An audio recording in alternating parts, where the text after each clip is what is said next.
This video is going to be on the time period immediately following Napoleon's fall, and it's going to deal with what is known as the Congress of Vienna and how Europe is going to kind of get past this.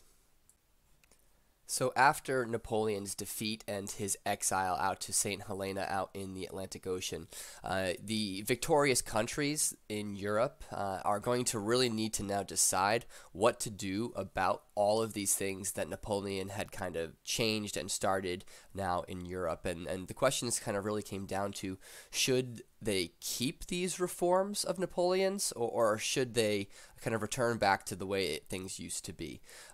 In similar vein, Napoleon's conquests had really redrawn the map of Europe quite a bit. So these victorious powers are going to decide, should they redraw these lines or should they return them to how they had been before the French Revolution and before Napoleon had made his conquests. The victors end up meeting in the capital of the Austrian Empire, known as Vienna, and as a result of meeting in that city, the meeting is going to end up being known as and called the Congress of Vienna, and you're going to get the 5 great powers of Europe at the time participating here, and these powers are Austria, Russia, Prussia, Great Britain, and France. The victorious powers at the Congress of Vienna are going to attempt to restore Europe as it had been before the French Revolution and the Napoleonic conquests, right? These were things that they did not want to catch on and get to their own kingdoms, their own nation states here at this point, right? So in every attempt that they could, they're going to try to beat back the changes that had occurred out of the Enlightenment and from the French Revolution here.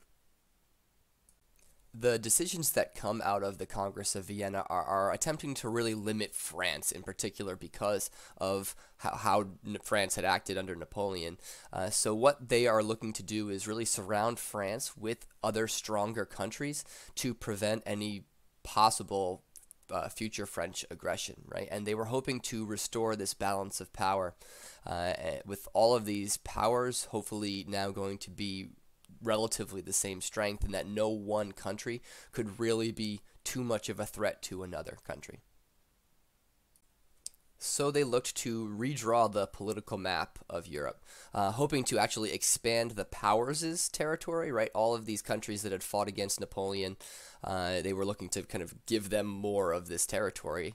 But they were also looking to create new countries to, as I said, kind of create this balance of power in Europe. And lastly here, the big thing is this attempt to restore monarchies that had been dethroned as a part of Napoleon's conquests and the French Revolution. On this slide, you can see the differences here, right? 1810 is going to be prior to the Congress of Vienna, and then you're going to kind of get a look at how things are going to end up, following the Congress of Vienna.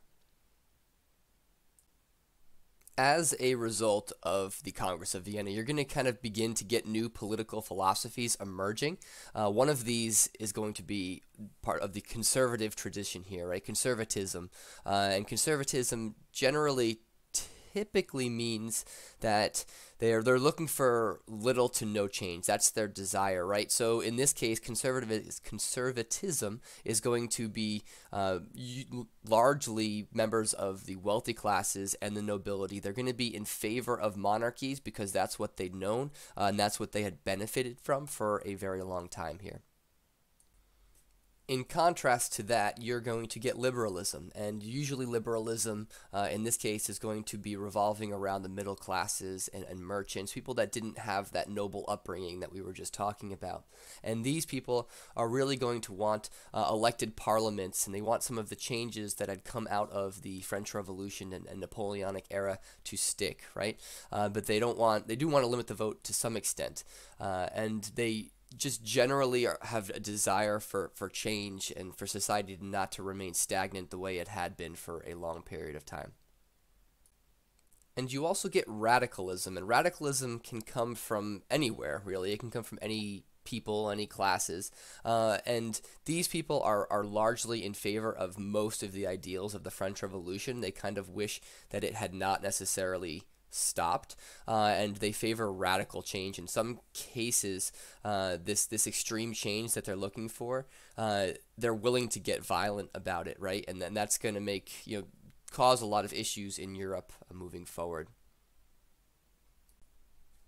Around the same time, you are going to begin dealing with the question of nationhood. What is a nation? And this idea of nationalism. And nationalism is going to really become quite a powerful force in European politics during the 1800s and the 19th century here. So what is a nation, right? It's ultimately a community of people who share several common characteristics: languages, religion, culture, territory, and land. And these things, this nationalism, this pride in these common characteristics, are going to bring other nations together, and bring kingdoms and other areas of Europe together and basically was unification, it's called. And nationalism itself is this belief that people's loyalty should actually be to the nation of people who share this common culture, and not to a king or an empire specifically, right? So this is a big change in the direction of belief here for the people. And nationalism is also looking for political independence by people with separate identities to themselves, right? But no country of their own. And there's going to be pockets of this in Europe as well. And lastly, you have this idea of this proud loyalty and devotion to a nation. So a nation state is all of those things, having these cultural similarities here, but having an independent government that represents those similarities, right? So what's going to lead to the rise of nationalism during the 1800s? In particular, you're going to get the Congress of Vienna, which we just talked about, where you're going to have these different ethnic groups being spread throughout different countries as a result of the redrawn maps. You're also going to have just the ideals of democracy and the Enlightenment still kind of permeating there throughout Europe. And these things are going to kind of lead to discontent in Europe, especially in Italy and Germany, where you're going to see huge unification movements not that long in the future here. But just national pride. People are happy about where they came from, right? And they want to they're prideful of it. So that's just that national pride is going to go a long way to creating this nationalistic feel in the 1800s in Europe. Generally speaking, you have two different types of nationalistic movements. The first is this idea of unification, where you get these culturally similar groups living in separate states. They try to unite and form their own country. Other than that, you have this idea of separation, right? So you get a culturally distinct group in one area that's going to try to break away from the state and effectively form its own country. So there are some nuances to the differences between the two. Examples of these can be found in particular in Kurdistan. Kurdistan is this area basically between modern-day Turkey, Iraq, and Iran, where you have these Kurdish people who truly believe that their cultural identity is different from these. However, when the lines were drawn, they were not drawn in their favor, right? So Kurdistan is this country that essentially, it's not really a country, but to them it feels like a country and should be a country. And the Kurds have been actually really helpful in modern-day wars in this area for the United States. Another great example is the Basque people, who are this group basically between what's modern-day Spain and France, who are similarly, somewhat of both cultures here, who don't identify with either, and they have been attempting to kind of separate from these two for quite a while.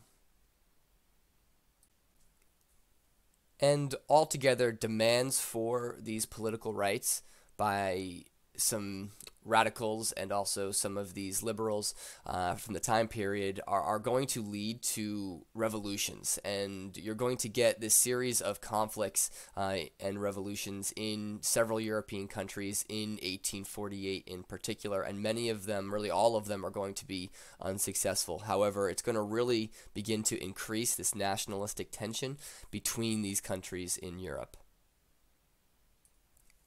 And this map does a pretty good job of showing where many of these kind of little revolutions are going to be popping up, attempting to kind of be heard and attempting to gain more rights for the people. And remember, we do have still kingdoms, right? So kings and queens and monarchs and things like that, that while we are transitioning into the idea of the modern nation state. And all in all, England was actually spared revolution during these time periods, right? England had been a bit different. You'd had the English Civil War that dealt with a bit of this, taking away power from the absolute monarchy and bringing it into a parliament, right? So that's going to change things, right? And all in all, you're going to have expanded political rights through the voting, through legislation that is going to be passed for the people. And England is also going to be one of the first nations to actually abolish the slave trade and abolish slavery throughout the British Empire, which is a pretty big deal for the time. So that is it for this video. So until next time.